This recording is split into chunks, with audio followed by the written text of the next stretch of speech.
Hi, my name's Antonio and welcome to my channel. Yeah, so this is my channel trailer, kind of an introductory to what this channel's about. I figure channels are growing enough that it's probably worth doing one of these. Perhaps you've stumbled upon one of my videos and you decide to check out my channel, and I realize that when you get to my channel, there's a lot of content there that's kind of all over the place. So I figured now it's time to just kind of do a condensed little video explaining who I am and what I'm about. So, like most people on YouTube, my channel started as just a place to upload videos. So if you go way back, you'll find videos of my ZX2 and my Cobalt, and then probably some video game stuff. I don't know.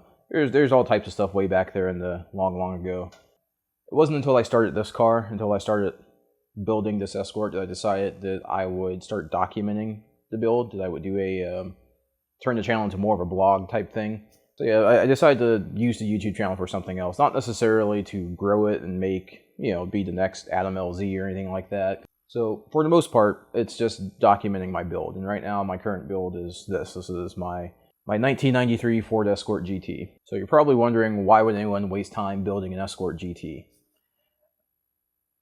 I've always been fond of these cars. My very first car was a 1989 Ford Escort, and I always wanted to do stuff to it. And then looking up what type of things I could do to it, of course I discovered the later model 91 to 96 Ford Escort. From the factory, they're not too exciting by today's standards, but back then, they were on par with, the Civic Si and the Sentra SER.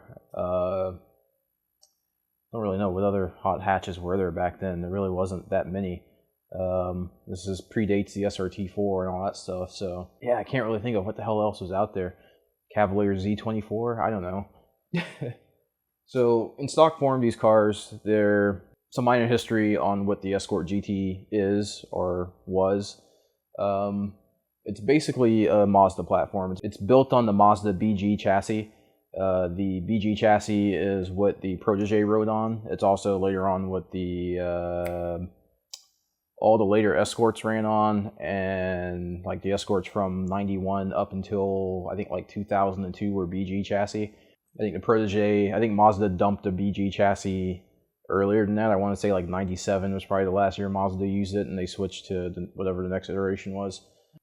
Later on, Kia used the chassis. It was used in the Kia Sophia, and they actually used the entire drivetrain. It was the same everything. So in these cars, in the GT model, they came with a Mazda 1.8 liter BP. So it came with a Ford valve cover and everything, but it's a Mazda engine. They're 1.8 liters, just slightly over bore, or yeah. So a little slightly high revving. I think like the stock red line's like 7,000, maybe it's 6,500. I can't really remember. 130, oh well, they were 125 horsepower were what they were rated at. So like I said, it was on par with like the Civic Si and Sentra SER and stuff like that.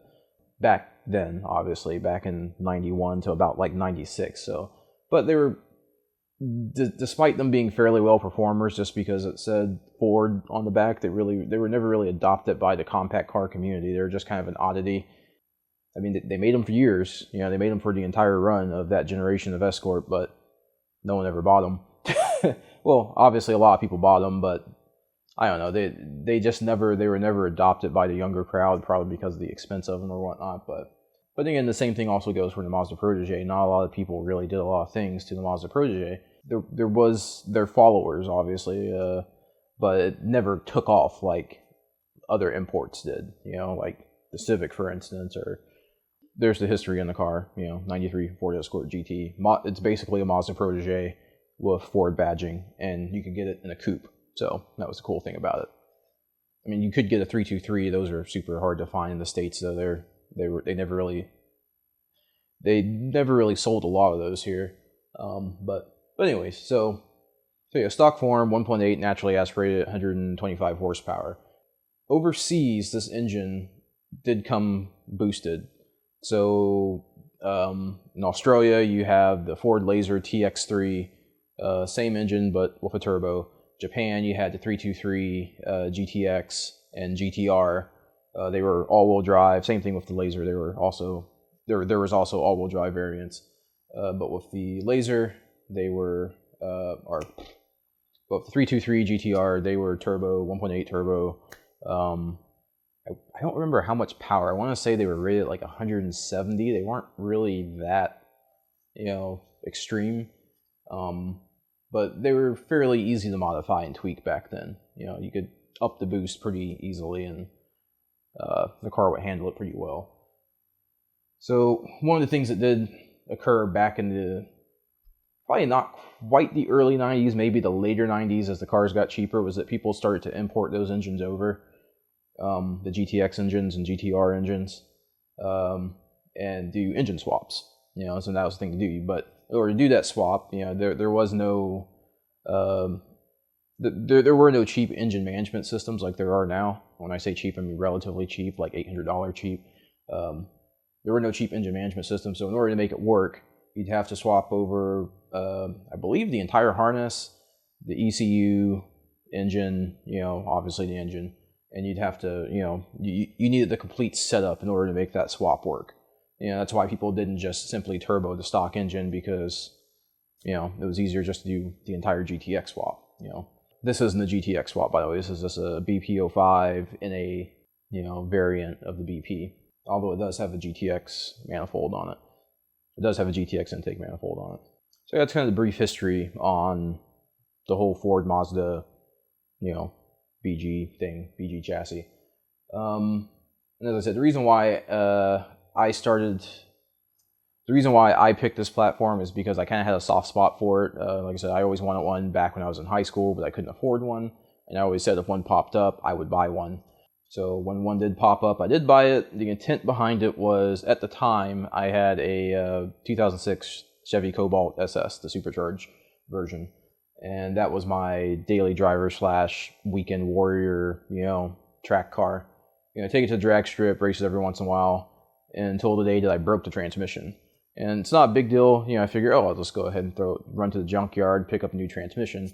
Problem with the Cobalt SS is that particular transmission is only sold in like 3 vehicles in the United States. And that was the Cobalt, the Redline, the Saab 9.3, I guess 4 vehicles. The other one was the Mini Cooper, but the bell housing was different, so that wouldn't have really worked anyways. But anyways, so yeah, 3 cars in the States had that transmission, and they were all kind of limited production vehicles. The 9.3 was the 9.3 Aero that had that transmission. So when I broke the transmission in the Cobalt, it was $1,500 for used transmission with unknown miles and unknown conditions. And, when I put the transmission in, it sounded like a freaking coffee grinder, but I continued to keep driving it. But at that point, I realized I really can't afford to race my daily, because it was my only car. So I bought this to turn into a race car, I figured it's an old platform, parts are cheap, you can pick up a transmission for like $120 from a junkyard. That was the intent, that was the thought behind it, but I was thinking in like 1999 terms, here in 2018, 2019. These cars are really rare, parts for them are really hard to find. The engine stuff is fairly easy to find because it shares the same engine that was in the Protege. It was also in the Miata. So there's a lot of aftermarket for it, and there's a pretty good supply of engine parts, of engine components.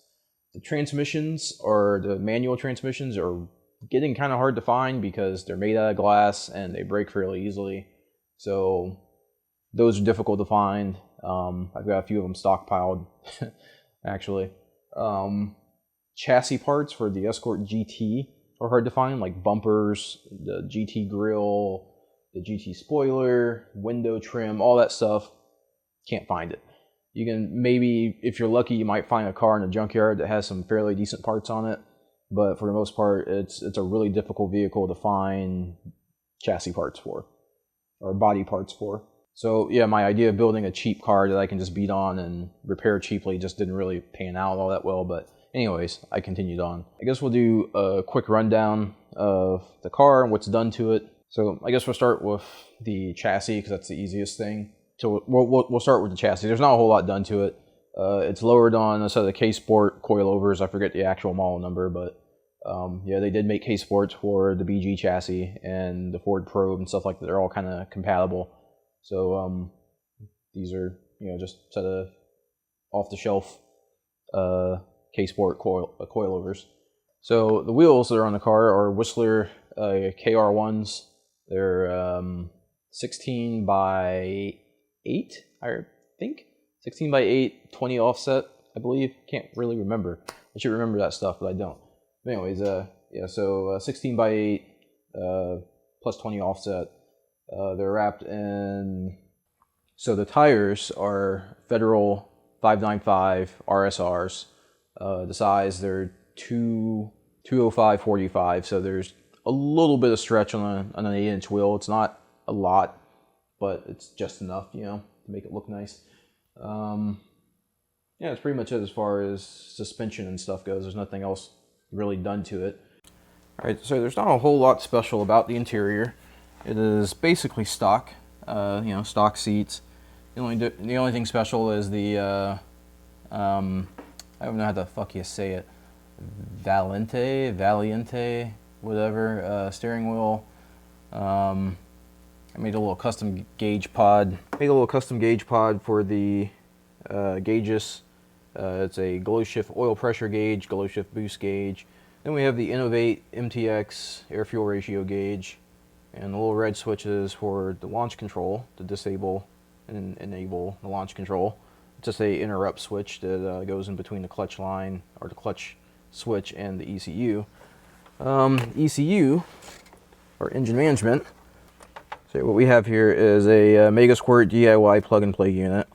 So it's plug-and-play, but you have to assemble it yourself. It's based on a micro squirt unit. It works pretty well. It's pretty cheap. It's like $400 and some change. And of course, you gotta spend some time putting it together yourself, but it goes together pretty simply.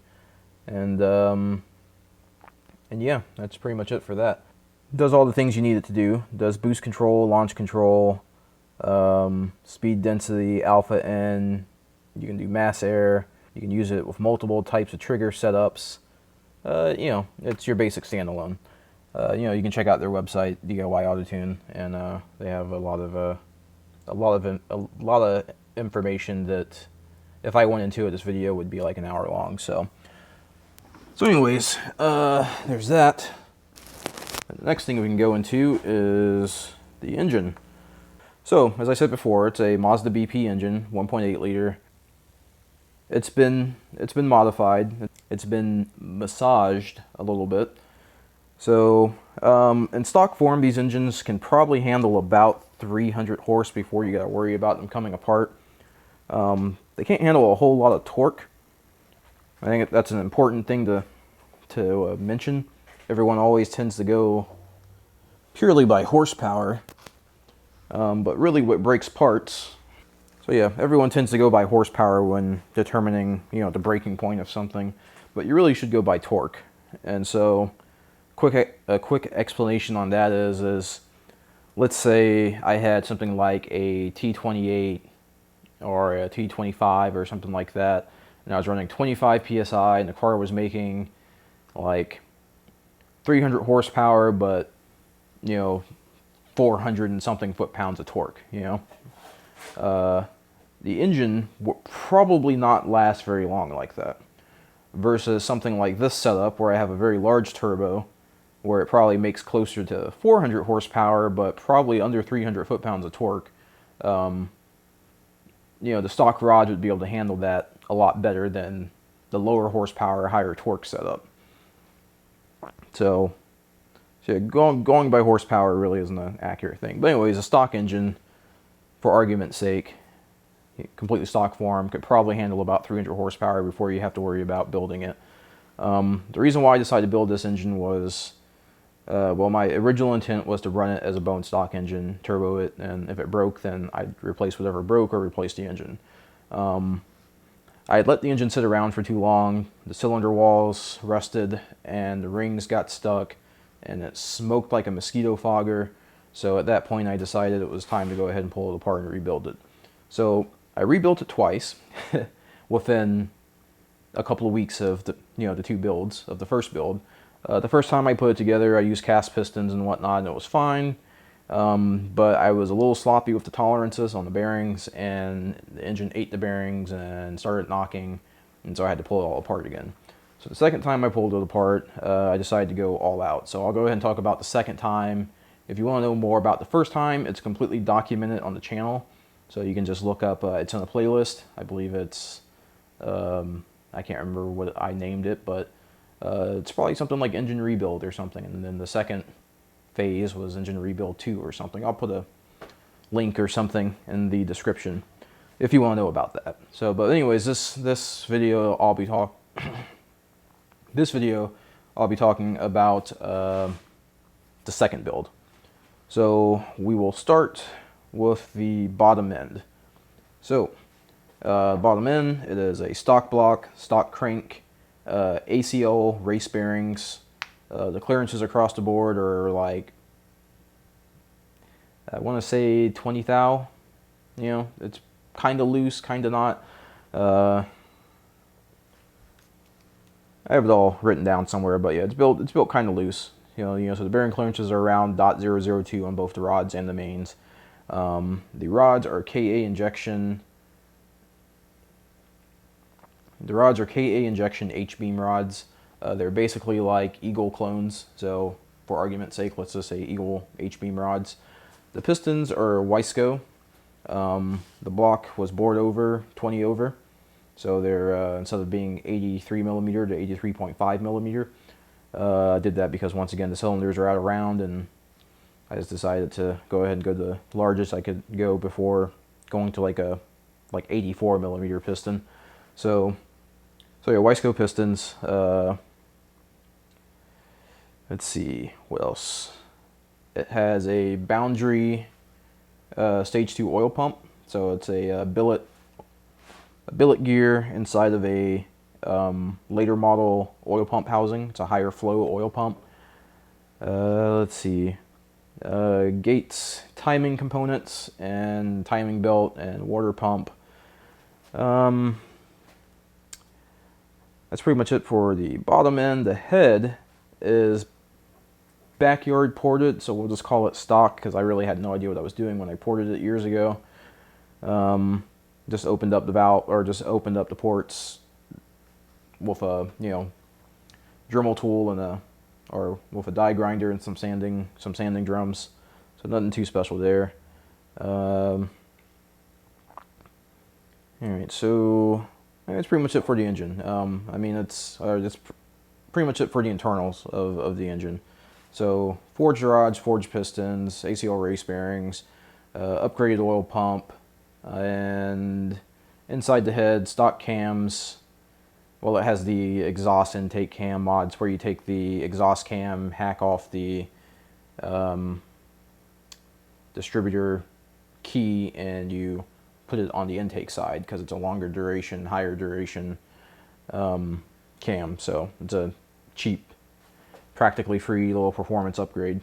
Well, not free, you have to get the cam obviously, but it's a fairly cheap little upgrade. Also inside the head are Volvo valve springs. I forget the model number, but it's a common thing Miata guys do. They're meant for some Volvo engine, but they work. They work inside the Mazda head. They're stiffer, so it's a cheaper solution than going with something like. It's cheaper than going with something, you know, like Supertex or something like that. Not as good as Supertex, you know. I wouldn't rev it out to 9,000 RPM or do anything stupid, but because it's still stock retainers and everything, just, you know, stiffer springs. And the only real purpose of the stiffer springs is just to prevent valve float or a valve opening under high boost pressure. All right, so we'll go into the external stuff on the engine. We'll go ahead and start with the turbo. The first time I turbocharged this, it had a CX Racing T04E turbo. I forget the exact model number on it, but it was basically the wrong turbo for this engine. It was in surge the entire time and just really didn't work too well. It did make 310 horsepower on that turbo at 17 psi on 93 octane. My car is now on E85. So, alright, so now we'll go to... Alright, so now we'll go to the external engine stuff. So as I said before, it was on the CX Racing T03 blah blah blah, or T04, yeah, T04E. So now it is on a CX Racing X Series turbo. Originally, what I purchased was their XT3582. No, I ordered their XT3576R turbo, which is just supposed to be a clone of the 3576R. When I got it, measured it out, turns out it has a GT30 size exhaust housing on it and a 3582 size compressor on it. So essentially it's a 3082 turbo, which isn't a bad thing. It's kind of the opposite of what I wanted, but it's still, I think it works out well on the setup. The smaller exhaust housing kind of helps spool that great big giant 84mm compressor wheel on it. So yeah, so turbo CX Racing XT 3076 is what they sell it as, but it's actually a 30, what I got anyways is a 3082 or 3084. Exhaust manifold, custom made, first time TIG welding, so don't laugh too much at it. Wastegate is a Chile. It's a Chinese tile knockoff. 44mm, way too big for my setup, but I didn't know any better. So, but so far works pretty well. Haven't had any problems with it. The blow-off valve is also a Chile. It is, you know, it says right there, made in USA, but you know, obviously USA is obviously a town in a small province in China.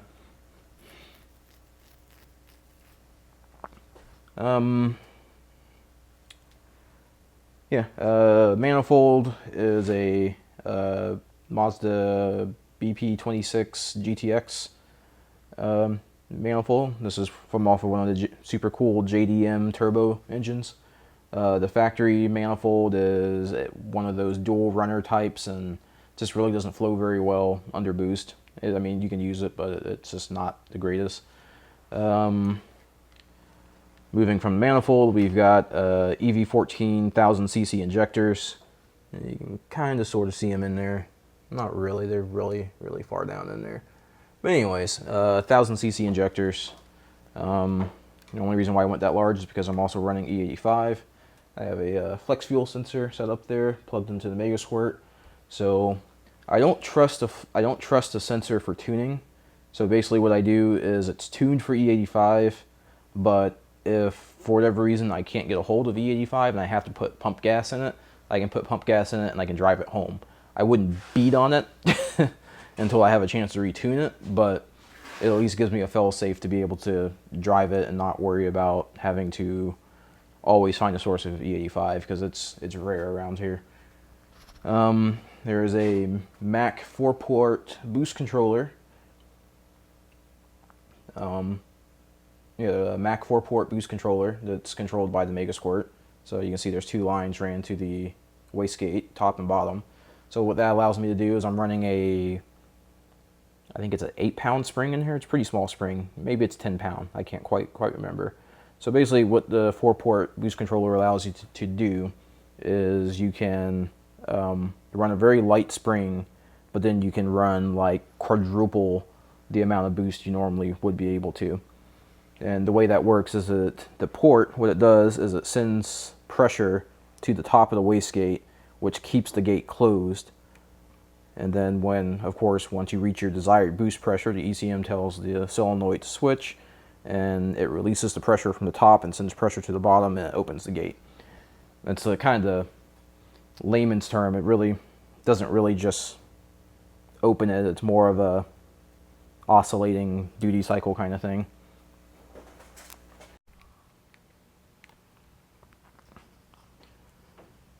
Alright, so yeah, it's a pretty nice setup. You know, I can basically set the boost in the ECM.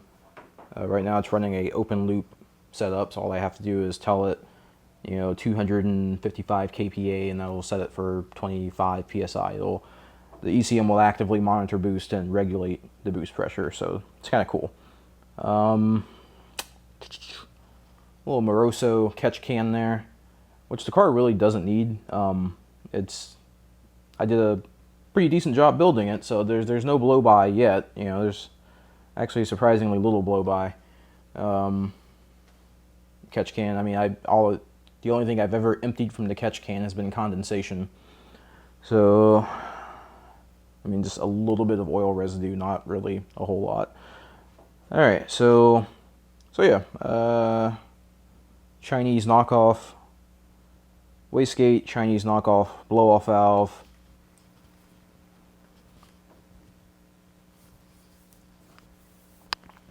The radiator is a G Plus Performance Civic style half radiator. It does a pretty good job. In the winter, it keeps the engine super cool. In the summer, it does struggle a little bit, but I think that has more to do with the fan than the radiator. I got a pretty big gap in between the radiator and this shroud here, so I should probably close that up. But yeah, it seems like most of the problem comes from the fan, and it doesn't get too hot. It gets up to about 205 is about the hottest it'll get. But I just feel like it could do better. It should do better, but it's good enough. I may address that later. I kind of want to start road racing the car at some point, so I feel like I'm going to need a better cooling system. But for drag racing, it's good enough. The intercooler piping and intercooler, you can kind of see the intercooler hiding down there. It is a CX Racing. It's a CX Racing. I don't know the model number of it, but it's a bar and plate style intercooler, 3 inches thick. Way too thick, honestly. Actually, it's 2.5, I think. Yeah, so yeah, it's a 3-inch thick core. I believe it is like 23 by 12 or 23 by 16. I can't remember the exact size of it. But anyways, it's a big, stupid size intercooler. It doesn't need to be nearly as big as it is, but you gotta look the part. That's the most important thing. Yeah, from the front of the car, you can't even really. I mean, the majority of the intercooler is really nice and hidden. You can't really see it hiding down there. It's way hidden down in there. So yeah, the pipes are 3-inch. I didn't want to go with 3-inch piping. I would have preferred 2.5 or even 2-inch, but the way CX Racing sold these kits, it was, you could only get this size piping with this intercooler. And if I bought the intercooler and the piping separately, it was like maybe a quarter more expensive. It just didn't make any sense. So I was like, I'll just deal with the 3-inch piping and, hopefully make it work. And I did make it work. Luckily, there wasn't too much modification that had to be done. All the piping fit on that side without changing anything. I did have to cut some of the boxing out of the bottom to fit the pipe through down there. But anyways, it's pretty clean install. You can't really tell. It's all smooth bends and everything. First time TIG welding aluminum too, so that was a fun little experiment. So far, still holding together, hasn't broken. Had to weld the flange for the blow-off valve on and that little nipple down there for the idle control valve. Can't really think of anything else. I guess the last thing would be the Fab 9 tuning coil unplug setup. So got rid of the distributor and went with coil unplugs running in wasted spark. I got some wiring down there I need to tidy up because I honestly just got done fixing some issues. Fab 9 kit, I probably wouldn't recommend it for a high horsepower build. They don't recommend it for a high horsepower build, but I just kind of glossed over that. I assumed it would be good enough, but at the pressure I'm at, I'm getting some minor spark blowout, so I'll probably be figuring something else out. Maybe getting rid of this and going to a different setup, or changing out the ignition module to something more powerful, like the AEM twin fire that Fab 9 recommends going to. So yeah, Fab 9 coil unplug kit. Like I said, got rid of the distributor. Well, the distributor's still there, obviously, because the engine gets its cam signal and crank signal from the distributor, so it has to remain there. But the cap and rotor and stuff have been removed and capped off with this fancy KA injection / BP performance specialty cap there. Nice little, makes for a pretty nice, you know, little dill there, covers that up. Yeah, that's pretty much it as far as modifications. Transmission is kind of stock, kind of not. It's modified. It has a reinforcement plate to help hold the shafts together. But yeah, it's still kind of a sketchy thing. I wouldn't exactly call it a bulletproof transmission. The clutch is a the clutch is a Clutchmasters FX400.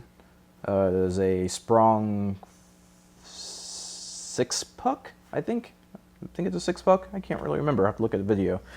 Anyways, you know, there's a video of me installing that. There's a whole story behind it.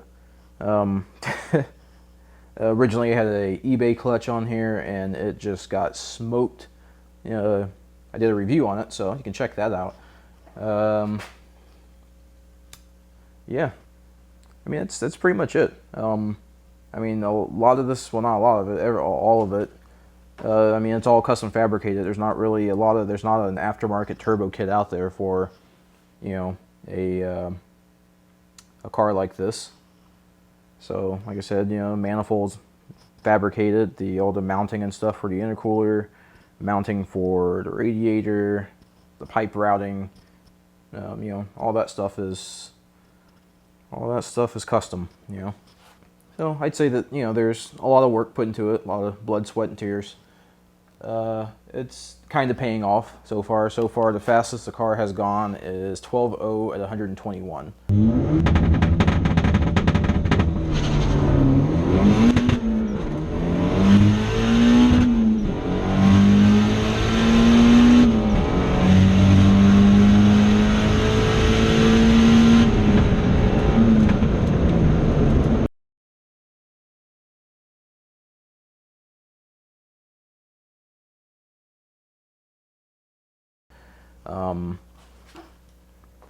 So yeah, 121 miles an hour and a quarter mile on the Escort. She's moving. Yeah, so my goal is like a mid 11 with it. I could probably go lower, get low 11s, but I don't think I can launch the car hard enough. One, because I'm running pretty small slicks. Running a Racemaster, they're 7.5 by 23, 15-inch. So they're pretty narrow slicks. I went that narrow because I wanted to be able to spin them. Because like I said before, the transmission's kind of glass, so I'd rather spin tires than break a transmission. But with that, I think the best I'll be able to get off of those tires is probably like a 1.7, maybe like a high 1.6, 60 foot. And with a 60 foot like that, the car probably will never see 10s or even low 11s. So I'm being pretty concerned. I know it's got a high enough trap to go real low 11s, but like I said, I don't think I'll ever be able to launch it hard enough to see that. Unless one day I just YOLO it and just, you know, give it a go. But there's no cage or anything like that in the car, so either way, it's super sketch to even attempt something like that. So yeah, that's pretty much it for now. Hopefully you decide to stick around. At some point, I'm going to start working on this thing. It's a 2004 Saturn Ion Redline. It's basically stock. When I say basically stock, it is stock. There's absolutely nothing freaking done to it. It has an air filter on it. That's it. As I said before, I used to have a Cobalt SS. This is actually my wife's car.